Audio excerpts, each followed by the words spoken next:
visualiza la pantalla, mis estimados? Ya, ya. ¿Se visualiza correctamente la pantalla? Sí. Ya, muy Sí. bien. Entonces le vamos a dar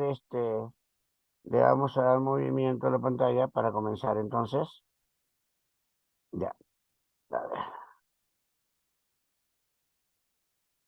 ya, muy bien, ya, muy bien. Ya, bien, coleguitas, buenas, antes que nada, buenas noches. Quien les habla es el profesor Martín Paz, de la especialidad de comprensión lectora. Cualquier duda que ustedes tengan durante el transcurso de clases, me lo van a hacer saber para poder explicar cualquier duda que ustedes tengan, ¿correcto? Bien, vamos a comenzar primero con la subprueba de comprensión lectora, ¿no? Rumbo a la Superintendencia Nacional de Administración Pública a través de Perú Educa, ¿no? La mejor preparación para aquellas personas que están postulando para la SUNAT. Bien, entonces, a ver, quiero que recuerden, los exámenes han cambiado constantemente.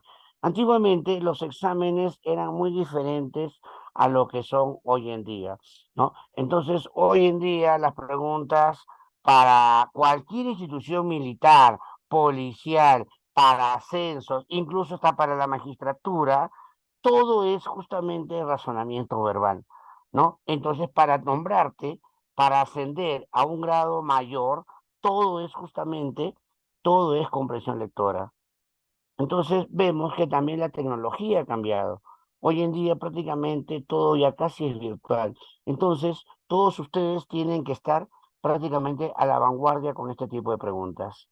Ahora, vamos a ver.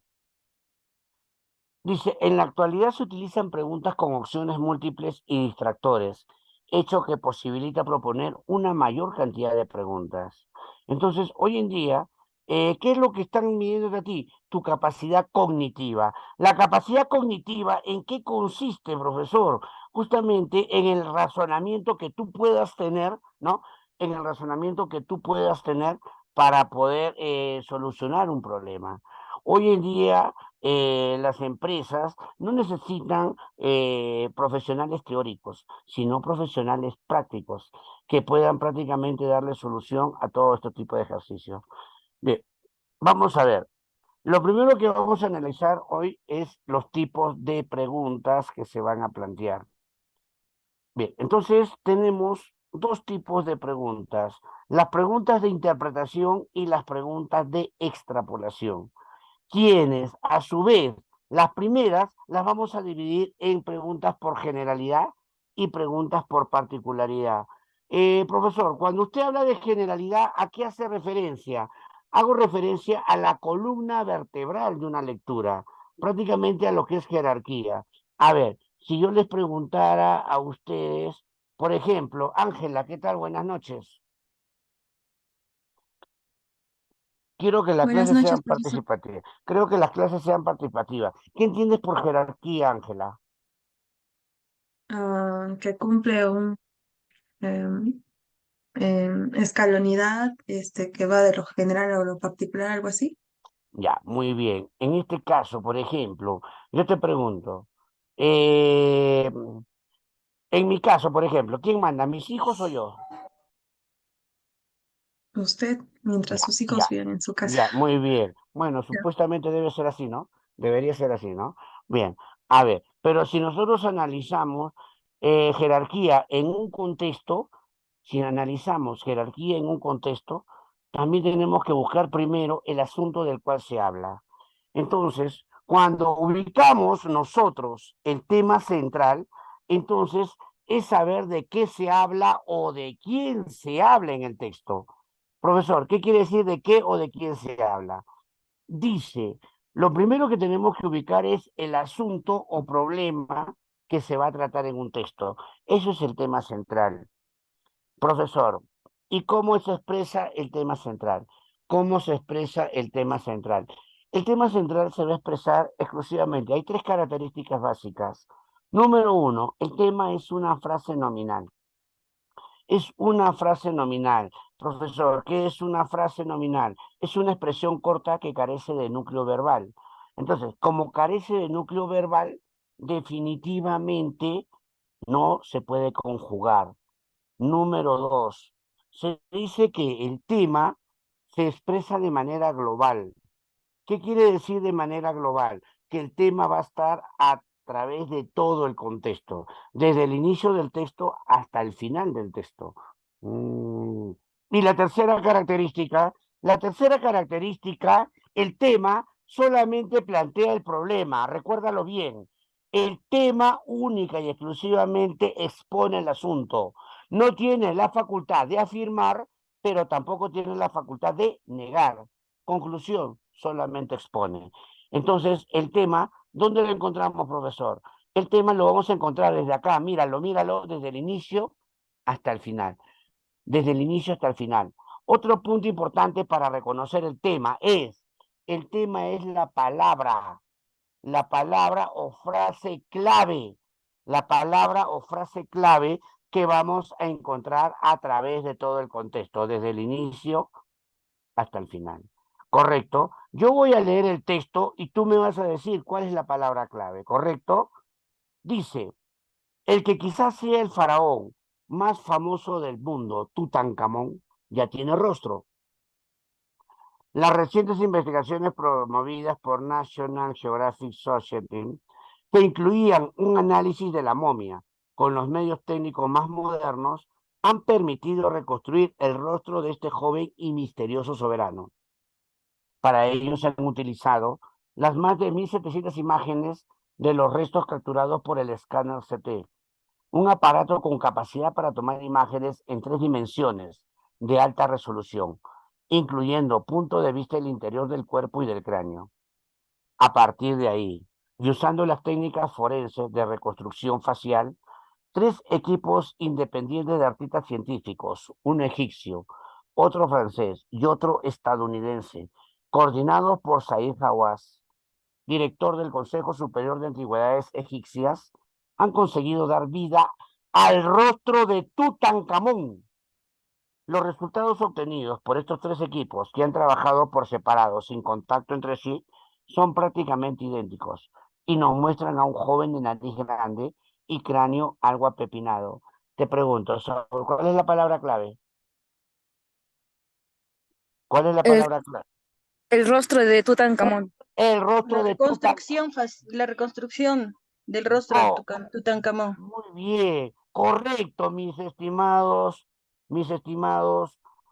ingenieros, doctores. ¿El texto anterior trata sobre qué? De la reconstrucción facial de Tutankamón. De reconstrucción. Dice, ya tiene rostro.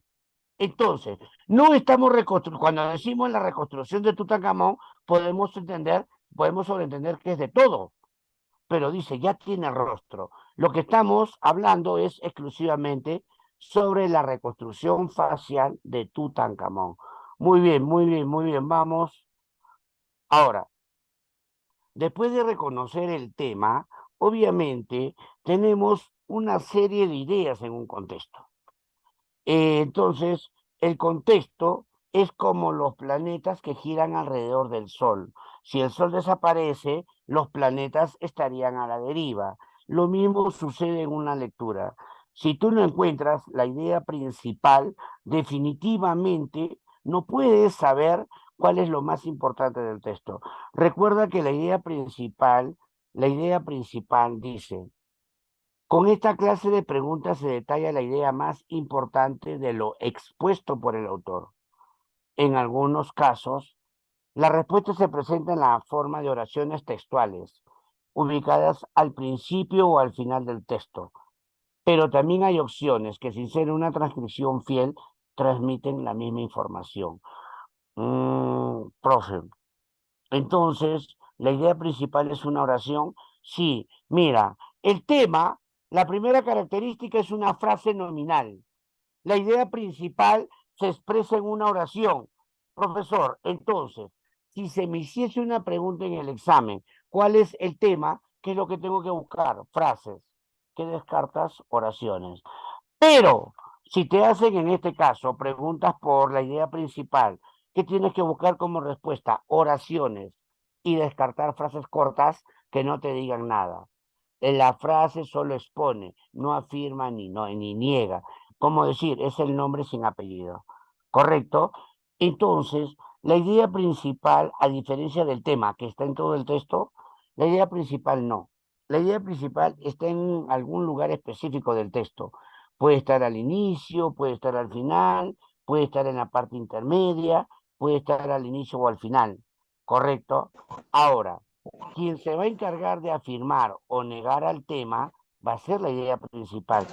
Supongamos que el tema habla sobre el SIDA. La idea principal tendría que explicarme específicamente qué es el SIDA, ¿correcto? Bien, a ver, vamos a comenzar con el segundo texto y tú me vas a decir dónde estaría la idea principal. Antes de comenzar el examen psicológico del egoísmo y del amor a sí mismo, debemos destacar la falacia lógica que implica la tesis de que el amor a lo demás y el amor a uno mismo se excluyen recíprocamente. Si es una virtud amar al prójimo como a uno mismo, debe serlo también que me ame a mí mismo, porque también yo soy un ser humano. No hay ningún concepto del hombre en el que yo no esté incluido.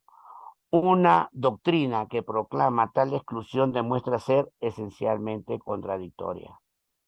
La idea expresada en el precepto bíblico, ama a tu prójimo como a ti mismo, implica que el respeto por la propia integridad y unicidad, el amor y la comprensión del propio sí mismo no pueden separarse del respeto, el amor y la comprensión al otro.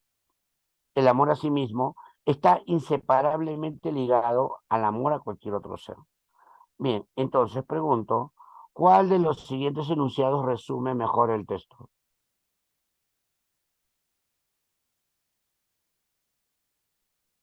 A ver, dice que yo no puedo El amar a... amor a sí, el amor a Va, sí mismo implica La amar a los sé, demás. la sé, bien, Dios la mío. sé, Me, profesor.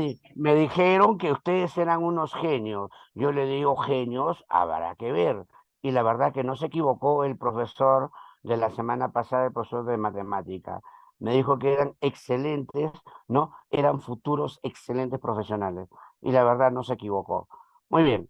Ahora, ¿qué pasa? Vamos a colocarle un título al texto. A ver, por ejemplo, yo le pregunto a Edwin Paredes. Hola Edwin, ¿qué tal? ¿Cómo estás? Buenas noches. Buenas noches. ¿Qué tal, Edwin? ¿Qué tal? Un gusto. Edwin, ¿cuántos hermanos son ustedes? Dos. Ya, los dos se llaman Edwin.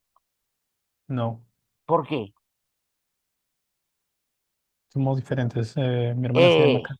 Correcto. Muy bien, a eso quería llegar. ¿Por qué? Porque tú tienes prácticamente un nombre propio que te identifica solamente a ti. En la comprensión de lectura sucede lo mismo. El título va a ser el nombre que le vamos a dar a un texto. ¿Para qué, profesor? Dice es el nombre del texto. Es la frase nominal que precedida generalmente de un artículo, expresa con precisión al tema. Profesor, entonces podemos decir que el título es consecuencia del tema y de la idea principal, efectivamente. El título va a ser consecuencia del tema y de la idea principal. Se expresa en una frase nominal, al igual que el tema. Expresa en una frase resumen lo más importante del texto. Y obviamente que lo más importante del texto, ¿dónde está? En la idea principal. Por lo tanto, no es necesario ir a toda la lectura para ubicar el título. ¿Dónde vamos a ir? A la idea principal. Profesor, ¿qué hacemos con la idea principal? La idea principal la vamos a resumir hasta convertirla en una frase. Recuerda que el título tiene que ser claro, breve y conciso. ¿De acuerdo? Bien, vamos a ver. El abandono de recién nacidos no era tan inadmisible para los griegos y romanos como lo es para nosotros. En Esparta, según Plutarco, los más ancianos reconocían al niño y si era bien formado y robusto, disponían que se le criase. Pero si se le encontraba degenerado o monstruoso, mandaban llevarlo a los llamados apotetai, en un barranco del Taigeto. El propio Platón aconsejaba algo parecido, y lo mismo Aristóteles. En cuanto a la exposición y crianza de los hijos, debe existir una ley que prohíba criar a ninguno defectuoso. En Roma, el recién nacido era depositado a los pies del pater familias, padre de familia. Si éste lo levantaba en brazos, era aceptado como hijo. Si lo repudiaba, el niño o la niña eran abandonados en alguna encrucijada o en basureros, donde normalmente morían de mala forma. Bien, ¿sobre qué estamos hablando? Dice sobre el abandono de los niños, ¿dónde? De recién nacidos, ¿dónde? En la antigua Grecia y en la antigua Y Roma. Roma. Y Roma, correcto, muy bien. Entonces, ¿cuál sería la respuesta correcta acá? El presente texto podría titularse.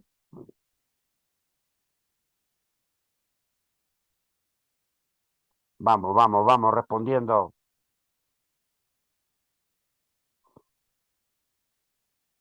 A ver, tengo respuesta por acá.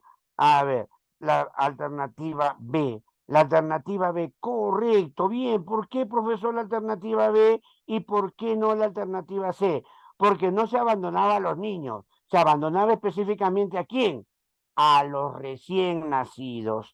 Correcto, bien, muy bien, muy bien, muy bien. Muy bien, Judith, muy bien, Judith, muy bien, muy bien. Entonces, muy bien, Judith, Grecia, Lady Daisy, José Edgar, perfectamente tu respuesta.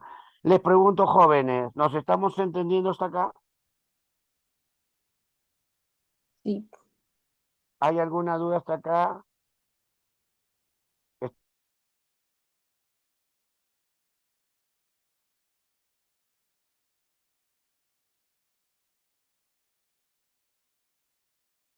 que el texto no solamente va a tener la idea principal, van a tener también ideas secundarias. Estas ideas secundarias, ¿qué van a hacer? Complementar a la idea principal. Van a complementar a la idea principal. Bien, entonces la van a desarrollar, ejemplificar, demostrar, explicar, etcétera, etcétera, etcétera. Bien, tenemos primero, a ver, ¿qué idea secundaria? Las preguntas por afirmación expuesta. Profesor, ¿qué entendemos por información expuesta? Obviamente, esa información expuesta es la que vamos a encontrar de manera directa en el texto.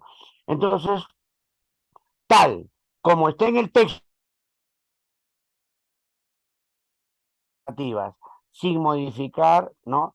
Información alguna. Eso es de manera textual, pero también puede ser de manera equivalente.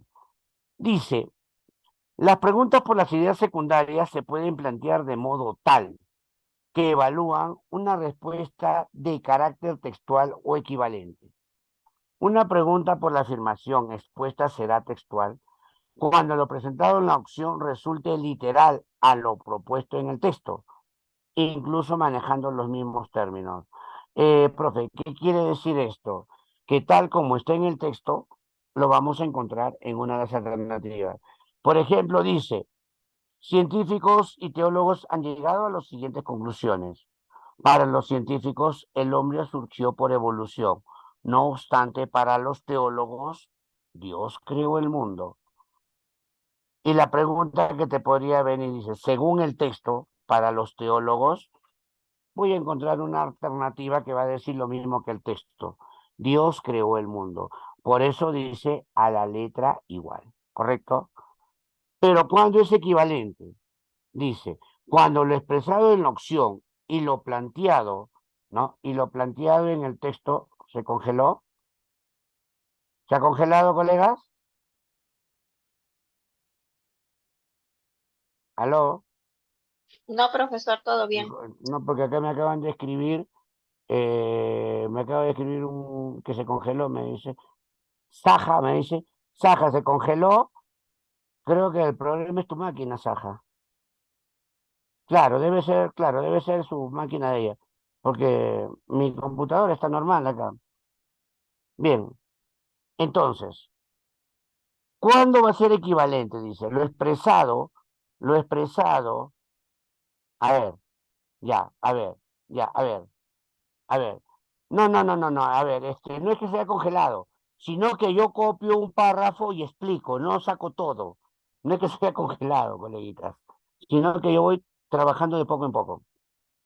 Entonces, ¿no ves? Ahí lo saco. Será equivalente cuando lo expresado en la opción y lo planteado en el texto coincidan en el mensaje, a pesar de no haberse manejado las mismas expresiones. ¿Qué quiere decir? Que la información en el texto y lo planteado en una de las alternativas también van a coincidir en idea, pero no en palabras. Se maneja la técnica del parafraseo. ¿Qué significa parafraseo? Expresar lo mismo pero con otras palabras.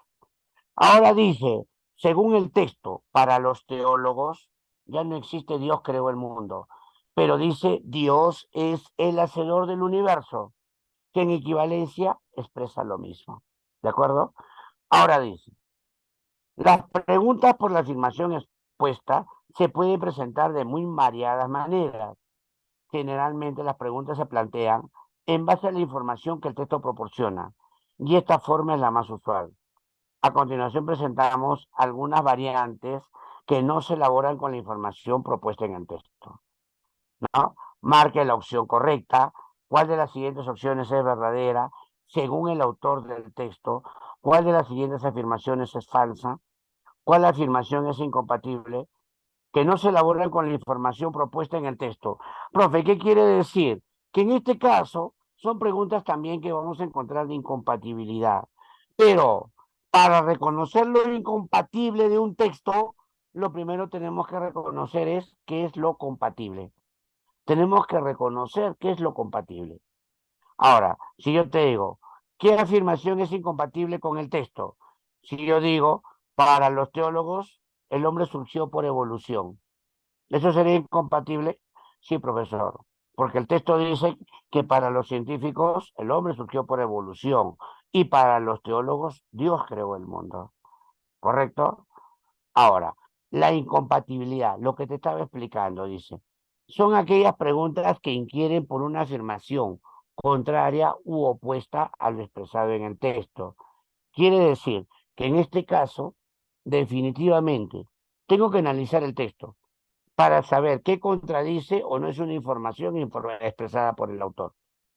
Dice, el ensayo moderno data de 1580, fecha en que apareció la primera edición de los ensayos de Montaigne. Dentro del mismo siglo XVI, en 1597, comenzarían a publicarse los primeros ensayos de Francis Bacon.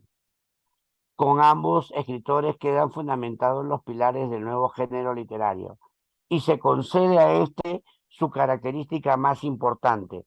El ensayo es inseparable del ensayista. Por ello, desde entonces, excepto en raras, aunque notables ocasiones, se hablará de ensayistas y no de tal o cual ensayo. Dice, y se concede a este su característica más peculiar.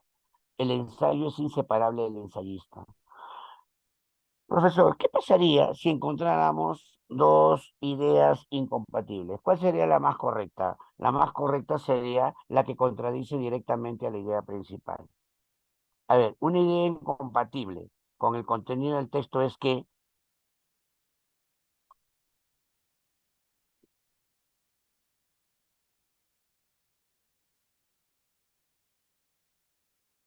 a ver, ¿cuál sería la respuesta? ¿Qué enunciado es incompatible al contenido del texto?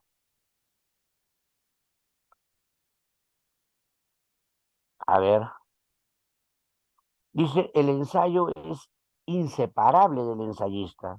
Bien, a ver, ya tengo la respuesta. Tengo respuesta. José González me dice que la A. Bien, José Nati también me dice que es la A.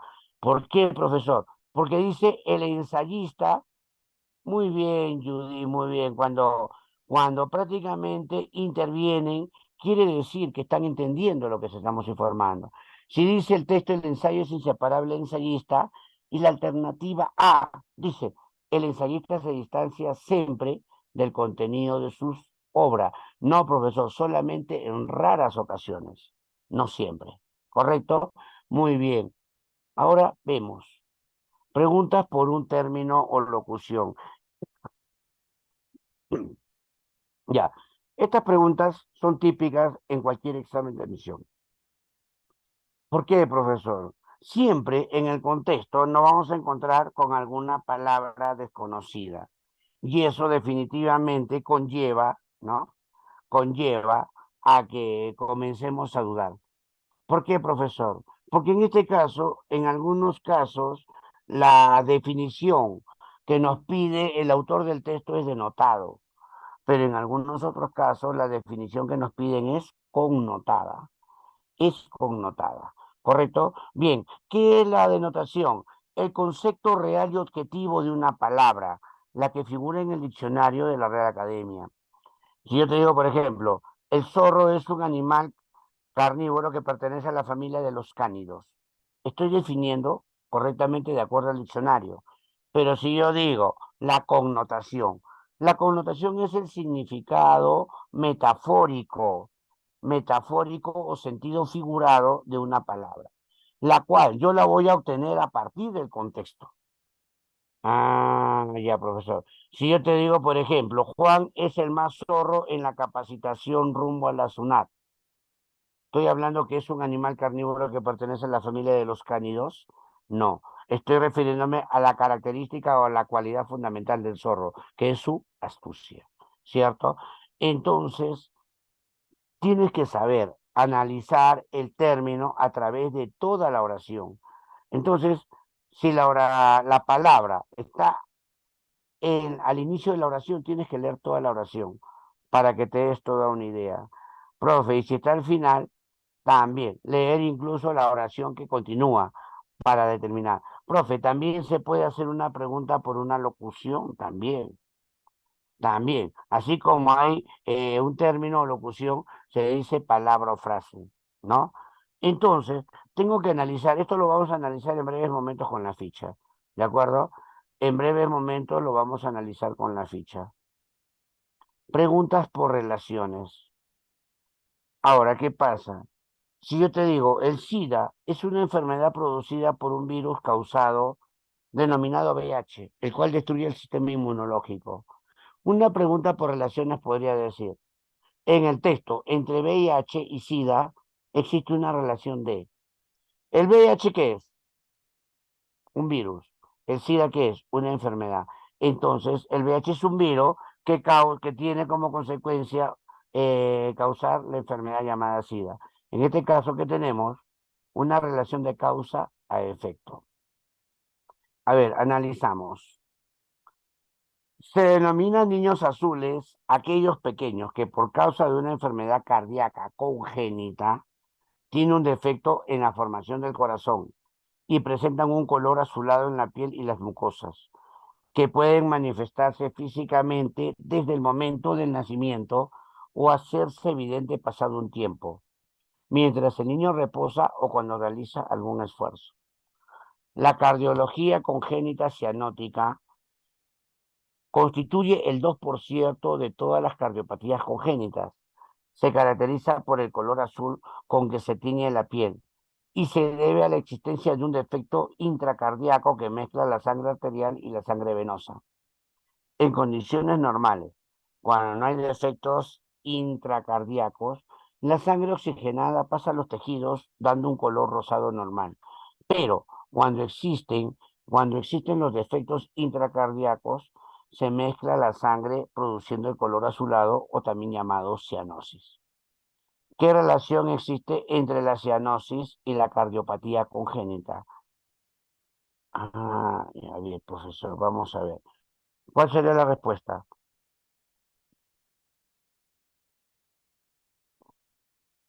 La cianosis, ¿no?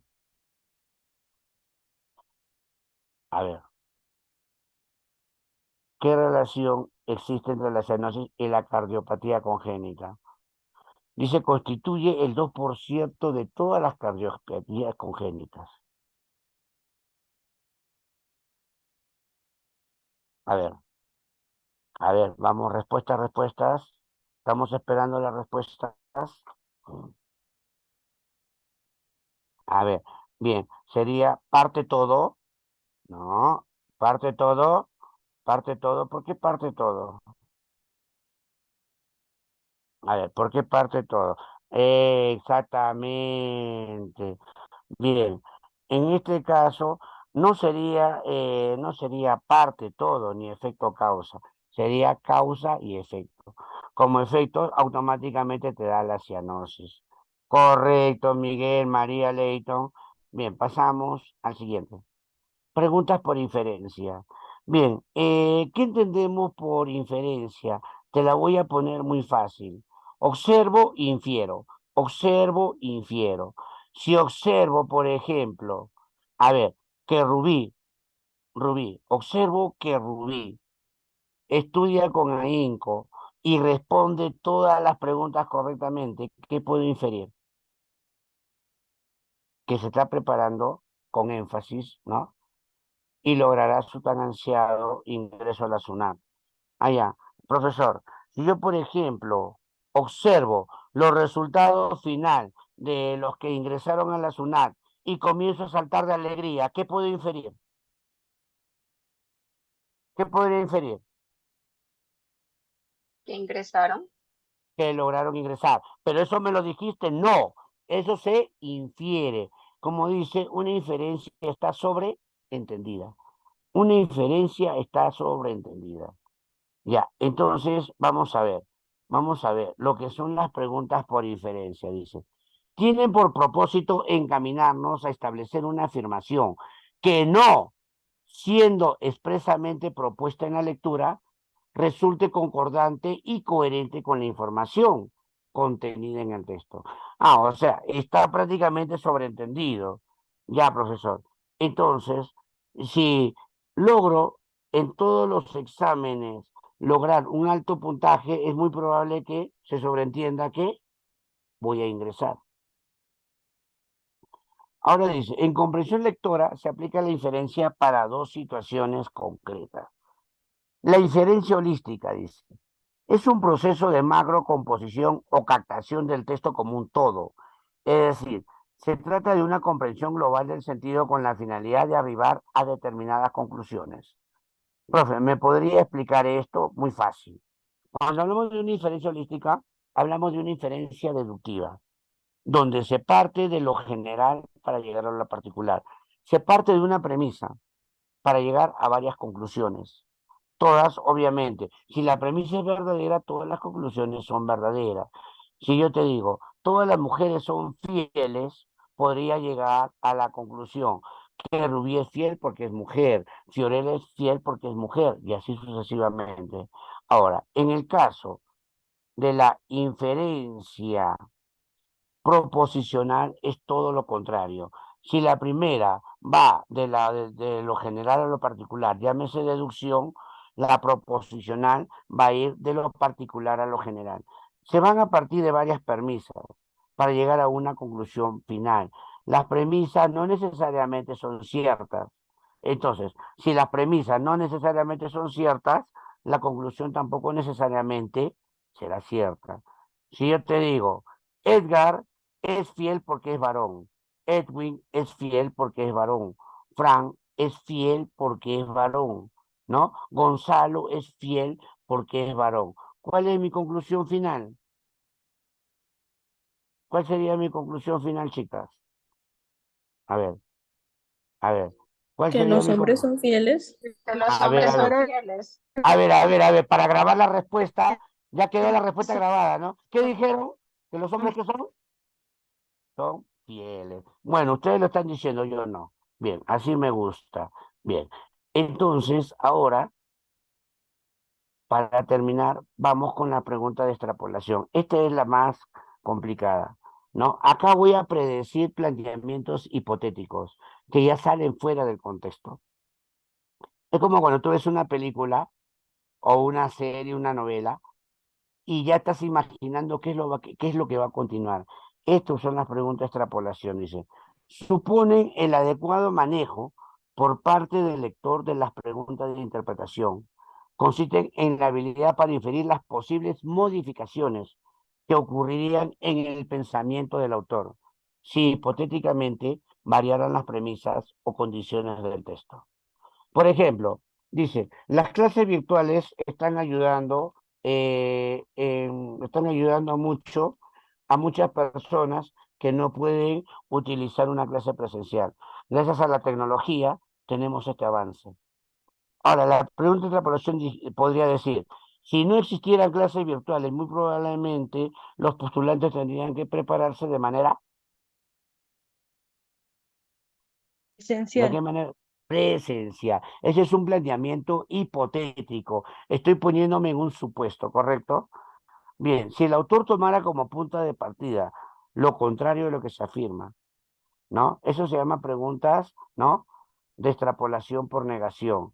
Si creamos el supuesto, la consecuencia sería, en este caso son preguntas de condición supuesta. ¿De acuerdo? Bien, con este texto terminamos y vamos a la ficha. Julio Ramón Ribeiro comenta en sus memorias tituladas La tentación del fracaso, cómo a finales de la década del 50 llegó a París otro peruano a trabajar con él para la misma empresa periodística.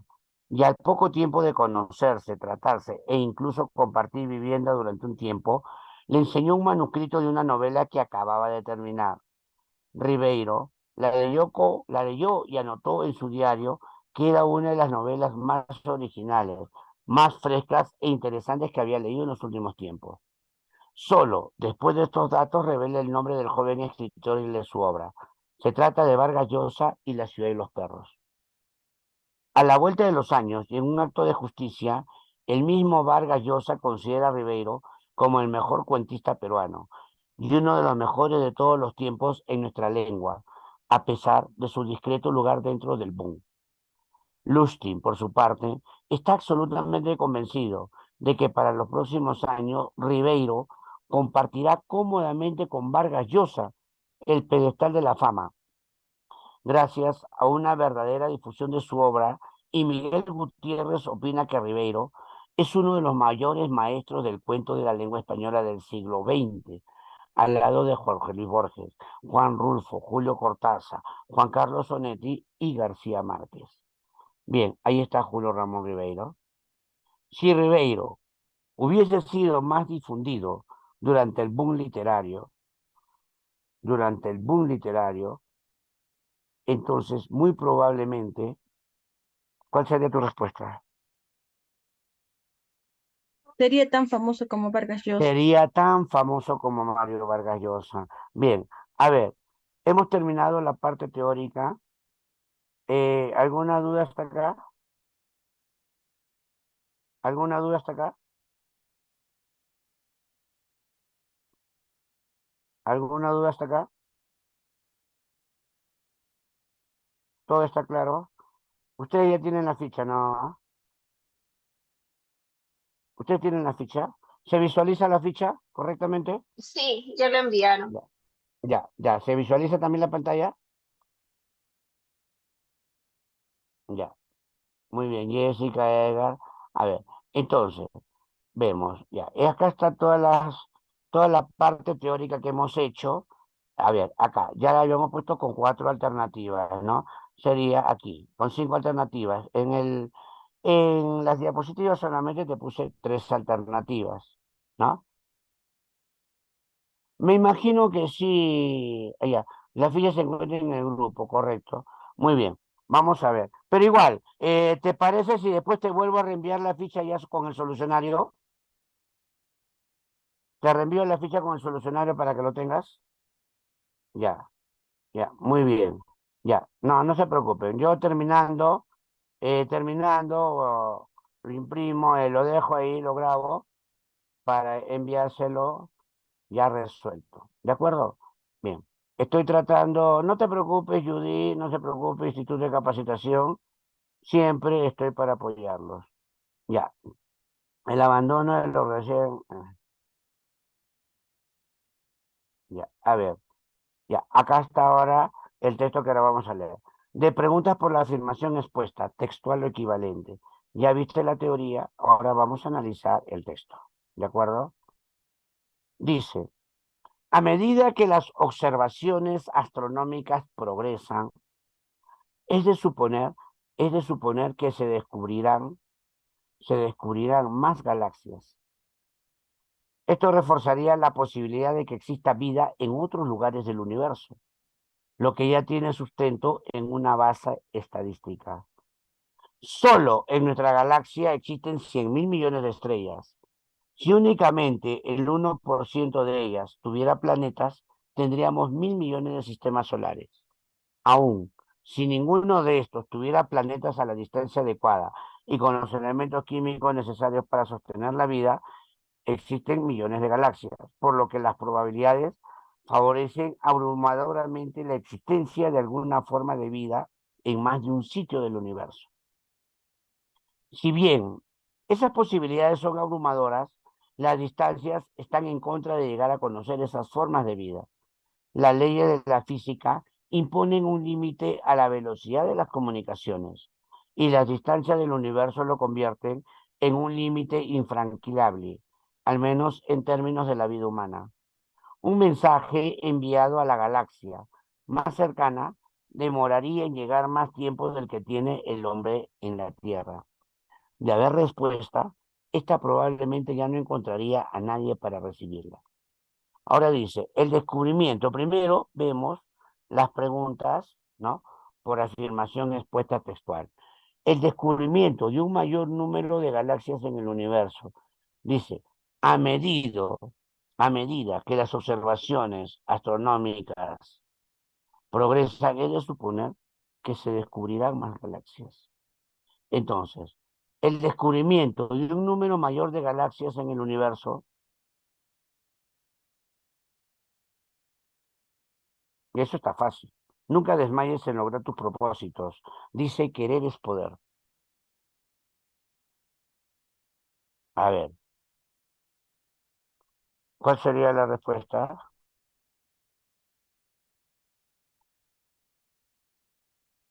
Analizamos. Dice, a medida que las observaciones astronómicas progresan. Bien, a ver, ya tengo respuesta. Me parece que esa es la respuesta de suponer que se descubrirán más galaxias. ¿Cuándo? A menos que avancen las observaciones astronómicas. Sí, correcto. Sería la alternativa B. Dependerá del progreso de las observaciones astronómicas. Ahora, vamos a ver lo que sería una pregunta por afirmación expuesta equivalente. Las posibilidades de que exista vida en más de un sitio del universo son abrumadoras. ¿Por qué? A ver, si bien estas posibilidades son, a ver, dice acá, comenzamos, aún si ninguno de estos tuviera planetas a la distancia adecuada y con los elementos químicos necesarios para sostener la vida, existen millones de galaxias, por lo que las probabilidades favorecen abrumadoramente la existencia de alguna forma de vida en el universo. Bien, entonces existen millones de galaxias, ¿no? Bien, a ver, entonces, bien, a ver, pregunta, las posibilidades de que exista vida en más de un sitio del universo son abrumadoras. ¿Por qué?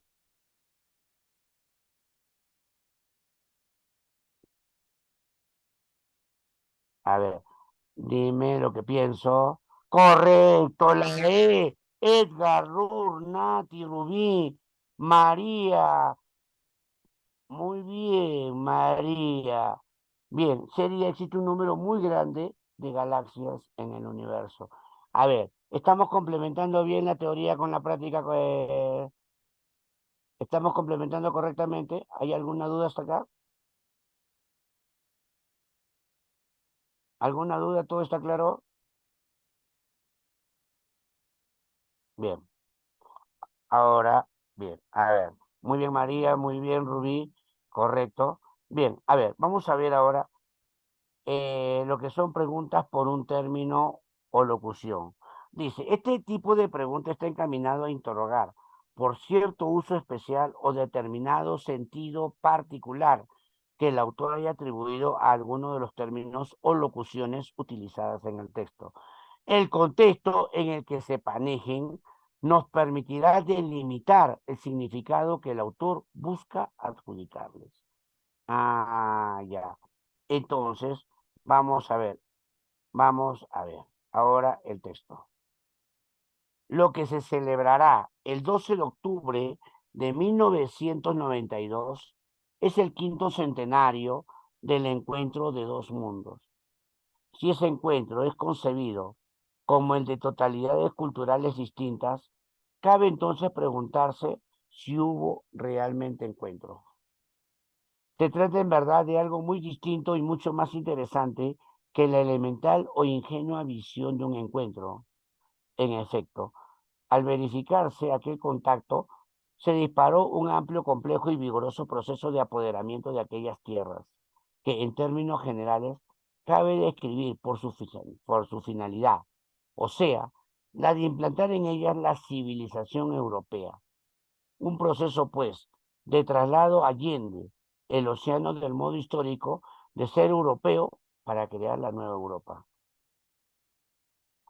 Parejo a ese proceso de apoderamiento material, político, económico y espiritual, se discierne otro de igual finalidad, pero de índole diferente, que pone más en evidencia la falsedad histórica de la superficial tesis del encuentro. Me refiero a esa extraordinaria empresa ontológico-filosófica de reducción de la realidad americana al sistema de ideas y creencias de la cultura judío-cristiana, habitualmente nombrada cultura occidental. Puede citarse, entre otros, para documentar ese proceso, el testimonio de la voluminosa historia apologética que compuso Fray Bartolomé de las Casas. Fue la meta de tan ardua tarea demostrar que pese a peculiaridades y extrañezas, no había ninguna diferencia sustancial respecto de la naturaleza del viejo mundo y de su cultura, con la única salvedad de que al hombre americano le faltaba el conocimiento del verdadero Dios. Viejo mundo. A ver, entonces, profesor, entonces vamos a ver, ¿qué significa viejo mundo? Dice, no había ninguna diferencia sustancial respecto a la naturaleza del viejo mundo y de su cultura. Bien, cuando hablamos de viejo mundo, ¿estaríamos hablando de América? No, profesor. Entonces, viejo mundo está referida ¿a qué?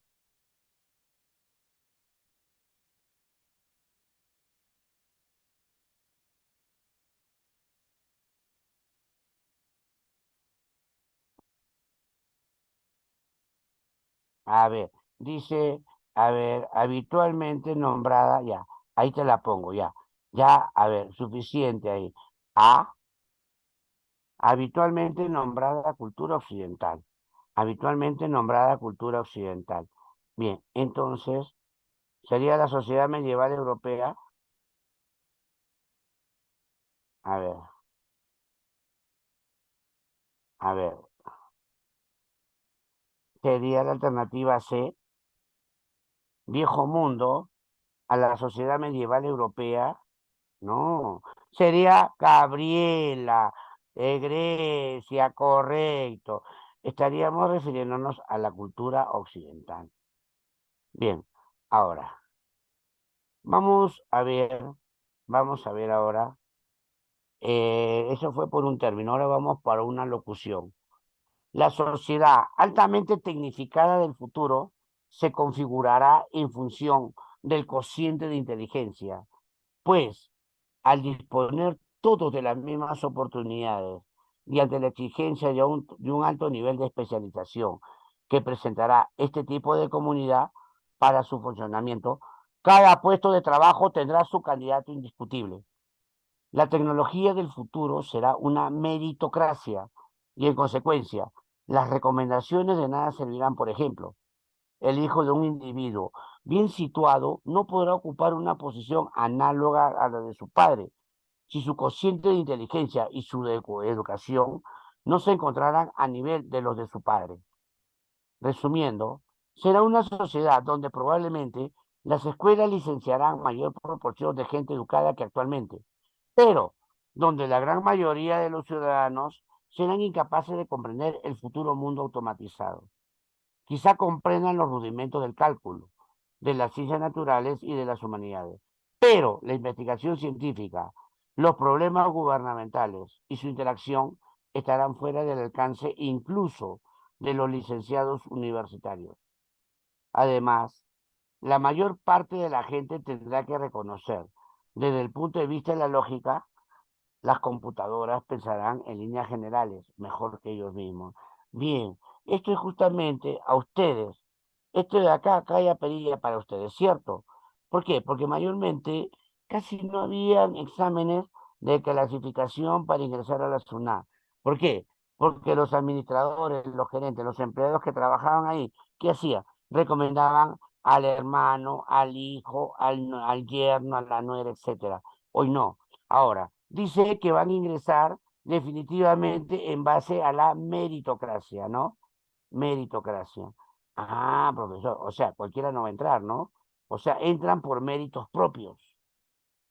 Entonces, meritocracia significa en este texto una tecnocracia de los más. A ver, dímelo. Ve. Correcto, inteligentes y preparados. Yo le digo, la meritocracia hoy por hoy es conveniente, sí, profesor, para evitar, ¿no? Para evitar que entre tanta gente, muy bien, Rubí, María, muy bien, correcto, muy bien. Rubí, tan bella como inteligente, ¿no? Muy bien. Bien, a ver. Bien, entonces, ahora vamos, vamos a ver, ya, a ver. Entonces, continuamos ahora con las preguntas de incompatibilidad. Esto ya lo habíamos hecho, ¿no? Sería el ensayista se distancia siempre de quién, del contenido de su obra. Ahora, preguntas de extratextualidad, preguntas por inferencias. Bien, ya hemos visto lo que es la inferencia holística, la inferencia proposicional. La holística, ¿cómo también la vamos a llamar? La vamos a llamar deductiva, ¿no? Ya, vamos a colocar acá mejor. Ya, la inferencia holística o deductiva. Muy bien. Bien. La inteligencia, dice, la inteligencia exige una curiosidad alerta, pero debe de ser de cierta clase. Esta clase de curiosidad que impulsa a los vecinos de una aldea a atisbar a través de las cortinas después de anochecer no tiene mucho valor. El difundido interés por los chismes está inspirado no en la apetencia de conocimiento, sino en la malicia. Nadie comadrea respecto a las virtudes secretas de otras personas, sino solo acerca de sus vicios ocultos. Por otro lado, la curiosidad, llamada así con propiedad, se inspira en una auténtica apetencia del conocimiento. Bajo una forma bastante pura, podemos ver funcionar ese impulso en un gato que llevado a una habitación extraña se pone a husmear todos los rincones y todos los muebles. También lo veremos en los niños que se interesan apasionadamente cuando un cajón o una alacena cerrados usualmente se abren para impresionarlo. Ese impulso, ¿no? Ese impulso se debilita con el paso de los años, hasta que por fin lo que no es familiar solo inspira disgusto, sin despertar el menor deseo de establecer un conocimiento más estrecho. Ese es el periodo que la gente anuncia que el país se está yendo al diablo y que las cosas no son lo que eran en mis tiempos. Bien, vamos a ver. A manera de conclusión, cabe afirmar, dice, a ver, a ver, a ver, ya, dice, este impulso se debilita con el paso de los años, hasta que por fin lo que no es familiar solo inspira disgusto, sin despertar el menor deseo de establecer un conocimiento más estrecho. Entonces, la pregunta era, a manera de conclusión, cabe afirmar que, a ver,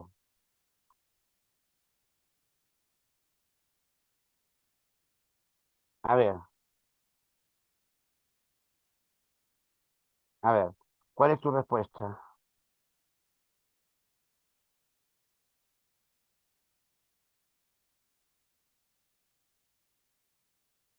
A ver, a ver, a ver. Entonces, correcto, Nati, muy bien. A ver, correcto, Nati. Bien, en este caso, Nati es la única que me ha dado respuesta. A ver, Nati, no, Nati. Las cosas no son lo que eran antes. Me olvidé de decirles una cosa. Lo que está en el texto no se puede considerar diferencia. Lo que está en el texto, la alternativa B está en el texto. La alternativa B está en el texto, las cosas no son lo que eran antes, eso está en el texto. Entonces, no se puede dar por respuesta, justamente voy a explicar esto. Bien, no se puede dar por respuesta algo que está explícito. La inferencia es algo implícito. Ahora, hay que mantener viva la curiosidad.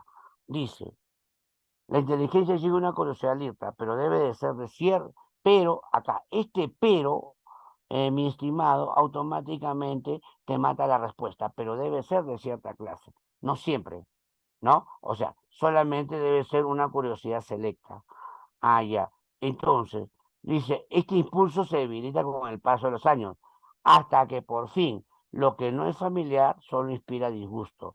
Entonces, profesor, ¿cuál sería? Sería, a ver, vemos. Sería, ¿es inevitable el cambio de actitud ante el conocimiento? No.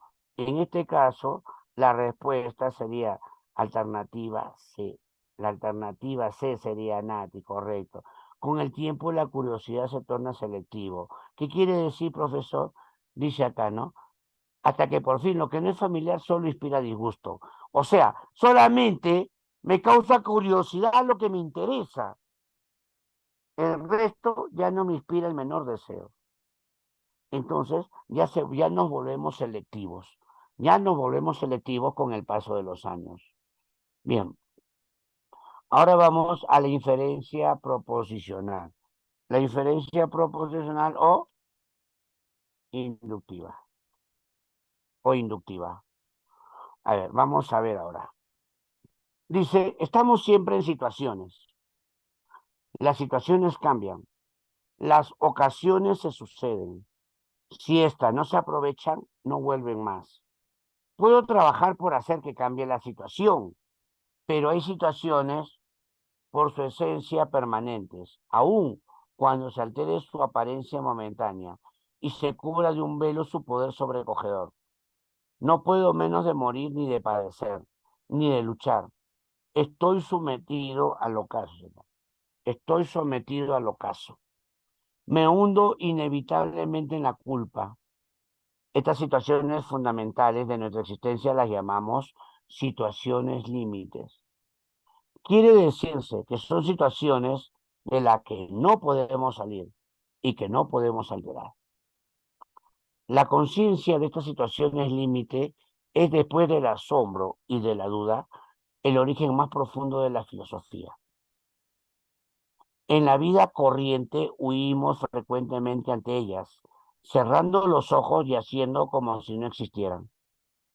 Olvidamos que tenemos que morir. Olvidamos nuestro ser culpable y nuestro estar entregados al ocaso.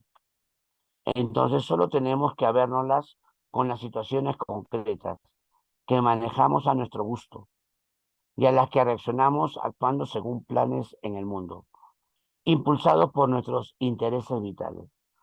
A las situaciones límite reaccionamos, en cambio, ya velándolas, ya con la desesperación y con la reconstitución. Del texto se deduce que la práctica de la filosofía conduce a qué?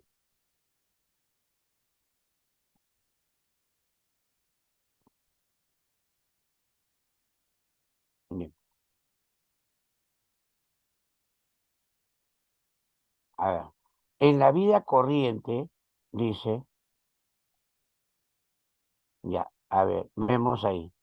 En la vida corriente huimos frecuentemente ante ella, cerrando los ojos y hacemos como si no existiera.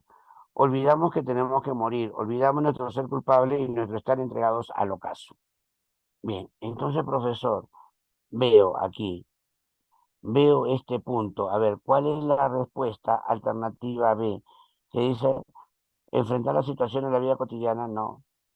No sería la alternativa A, María, correcto.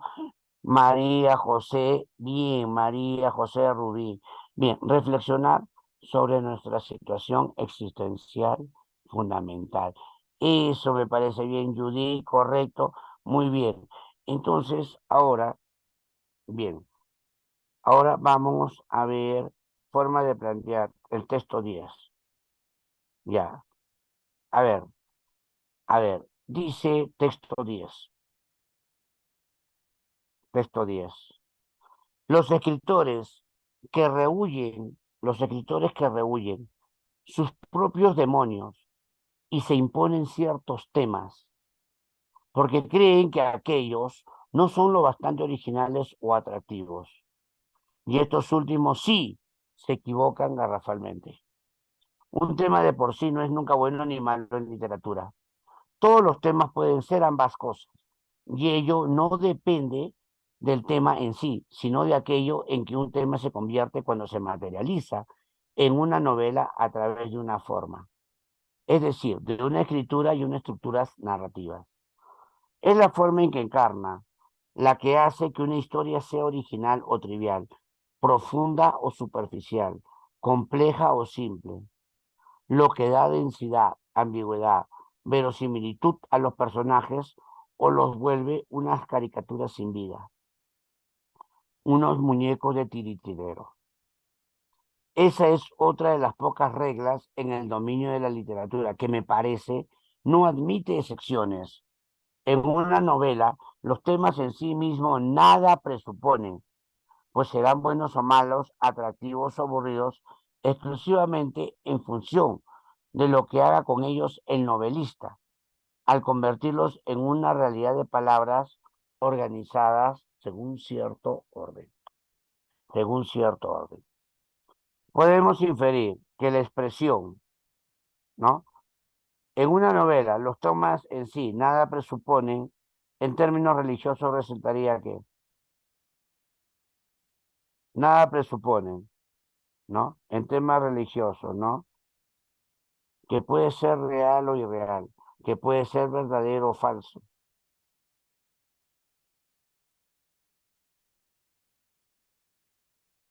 Un axioma es un postulado, un dogma es una teoría, una ambigüedad es una doble definición que puede tener, un equívoco es un error.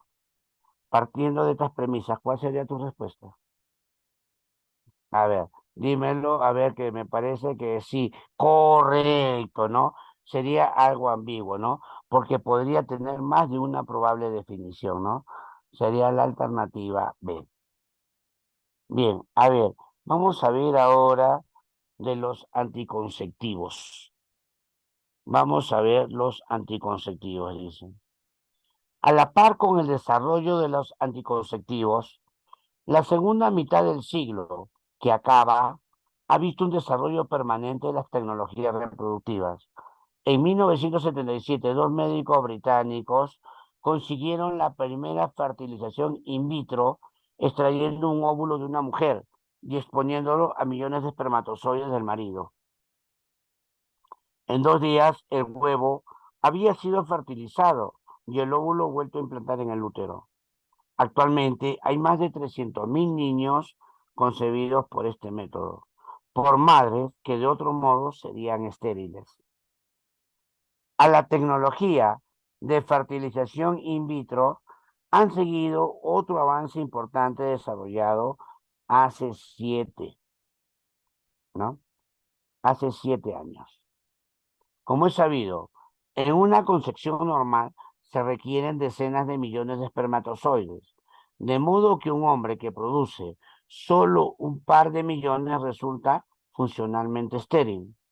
los doctores belgas Van Stelgen y De Bruyne lograron fertilizar un óvulo humano inyectándolo directamente un solo espermatozoide para reimplantar luego el óvulo fertilizado en el útero. Este método, llamado inyección intracitoplásmica del espermatozoide, ya ha sido aplicado en más de 10.000 casos de hombres estériles que resultaron de embarazos que produjeron niños sanos. Todas estas técnicas estarán disponibles en los países desarrollados, donde el 20% de la población tiene más de 60 años. Así, mientras en los países desarrollados se perfeccionan los métodos de concepción artificial, los países pobres enfrentan el problema inverso. ¿Cuál es el problema inverso? Sería la sobrepoblación, ¿cierto? La sobrepoblación. Entonces, del texto se deduce que uno de los problemas que enfrentan los países pobres es ¿cuál?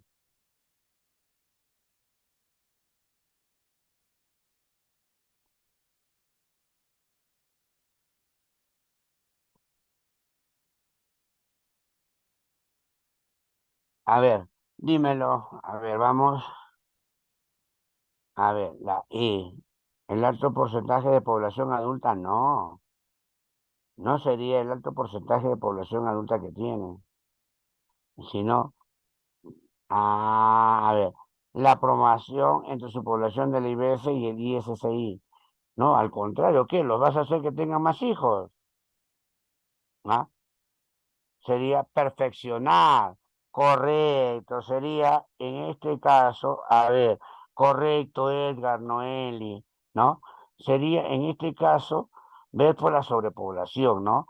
Sería perfeccionar y difundir los anticonceptivos para evitar la sobrepoblación. Bien, entonces ahora vamos a ver lo que eran las preguntas de extrapolación. Vamos al texto 12. Sobrado terminamos. Sobrado terminamos todo. Ya, a ver, bien. Producida la independencia en el Perú, las constituciones estipulaban la participación política en una sociedad civil teóricamente basada en la igualdad. En la práctica, sin embargo, la sociedad civil no reflejaba el espíritu de las constituciones, porque era una sociedad tradicional, conformada por instituciones virreinales levantadas sobre ideas jerárquicas. Es decir, en el terreno de los hechos, el proceso independentista peruano fue solo una ilusión, puesto que las estructuras del poder colonial se mantuvieron, aunque los rostros hayan sido otros. La sociedad siguió conduciéndose dentro de paradigmas jerárquicos que se oponían al concepto moderno de igualdad. Era un tipo de sociedad en la cual cada persona dependía de otra en forma jerárquica. La sociedad le imponía sus propias reglas al ámbito público y por ello la política tenía que ser manejada en forma paternalista y violenta. Señales paradójicas de la modernidad peruana. Además, la participación política tenía que hacer frente a la necesidad de las guerras civiles e internacionales lideradas por caudillos, así como a la redefinición de la sociedad mediante continuas guerras entre ellos, que sacaban a buen número de indígenas de sus comunidades tradicionales para luchar por una sociedad que cada día comprendían menos. Ahora, si tomáramos como punto de partida lo contrario de lo que se sostiene principalmente en el texto, podríamos concluir que dice que producía la independencia en el Perú, las constituciones estipulaban la participación, vamos a resaltar ahí, estipulaban la participación política en una sociedad civil teóricamente basada en la igualdad. Bien, a ver, ¿cuál sería la respuesta? A ver, a ver, a ver, a ver. A ver, si tomáramos como punto lo contrario a lo que se defiende, ¿no? Lo contrario a lo que se defiende. Ya me dieron la respuesta correcta muchos. Claro, Grecia, Valentín, ¿no? Claro. Si tomáramos como punto de partida, ¿no? Ah, ya, profesor. En este caso, la respuesta era la alternativa B. Muy bien. A ver, ya. Entonces, las preguntas de extrapolación, ya. Entonces sería tan famoso como Mario Vargas Llosa. Bien, a ver, voy a guardar los cambios para reenviarlo.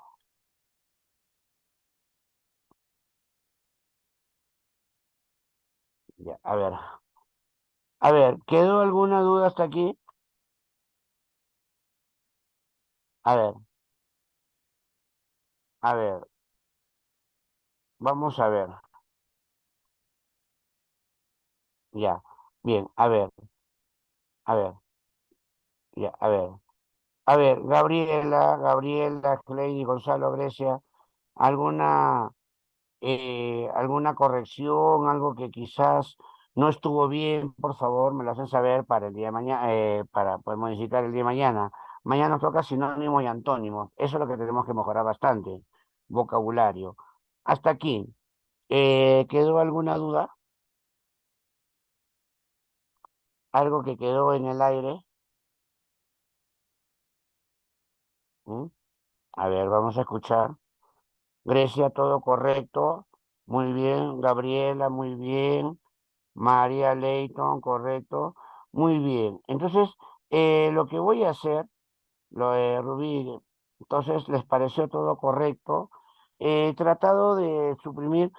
También, en breves momentos, también te voy a mandar, muy bien, Nati, me parece perfecto, todo chévere, gracias. Bien, lo que voy a hacer en breves momentos es mandarles también, no, es mandarles también, en este caso, ¿qué es lo que les voy a mandar? Les voy a mandar, en este caso, eh, les voy a mandar los tipos de textos. Los tipos de texto. Entonces, ¿qué es un texto argumentativo? ¿Qué es un texto, no? ¿Qué es un... A ver, ya lo acabo de enviar, ¿no? Ya, ya lo acabo de enviar. Entonces, eh, ya, extrapolación. Ya, muy bien, hay material para... ¿Quieren que les envíe un material adicional? ¿Quieren que les envíe un material adicional? Ustedes solamente pidan nomás. Ya, a ver, Sí, profesor. ya. Entonces, no, yo solamente espero que ustedes me digan y yo les envío, sino que yo no los he querido torturar con mucho material. Hacemos una cosa simpática, no sé si está el coordinador de Perú Educa, está disponible el coordinador de Perú Educa. Pero, profesor, sí. ¿Qué tal? ¿Qué tal? Buenas noches. Mira, Bueno, te voy a enviar ahorita, bueno, ya usted sabe que por la premura del examen todo, lo que les voy a hacer es mandarles otras diapositivas con tipo de textos. ¿Te parece? Tipo de texto que quieren practicar. Mientras más practiquemos es mejor, eso sí, ni quien lo dude. Muy bien, les voy a mandar ahorita en breves momentos las diapositivas. Ya te mandé las claves, doctor. ya Ya te sí, ya mandé lo las compartí claves. con los Ya, estudiantes, bien. profesor. Ahora me están pidiendo un material adicional. Te voy a mandar, mira, porque honestamente, coleguitas, en 1 hora y media es imposible hacer textos. He hecho maravillas. Te voy a mandar en este momento diapositivas con tipo de textos. Con tipo de texto, que es un texto informativo, que es un texto narrativo, que es un texto argumentativo. A ustedes le van a pedir más que nada textos informativos, textos argumentativos, ¿no? Que es un texto expositivo con trama narrativa, que es un texto descriptivo, y les voy a mandar una separata del mismo tema.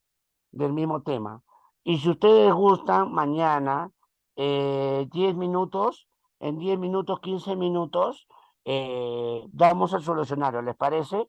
O mejor les mando el solucionario, como ustedes gusten. Ya eso ya queda exclusivamente de ustedes, ¿no? Ya queda de ustedes. Ustedes lo solucionan, analizan las diapositivas, analizan bien las diapositivas, analizan la parte teórica para que ustedes posteriormente le den solución. O sea, ustedes van a trabajar con las diapositivas, van a trabajar con las diapositivas y van a trabajar incluso con la ficha. Y si tuviesen alguna duda, los últimos 10, 15 minutos finales, le damos solución a esto. ¿Les parece? ¿Les parece correcto?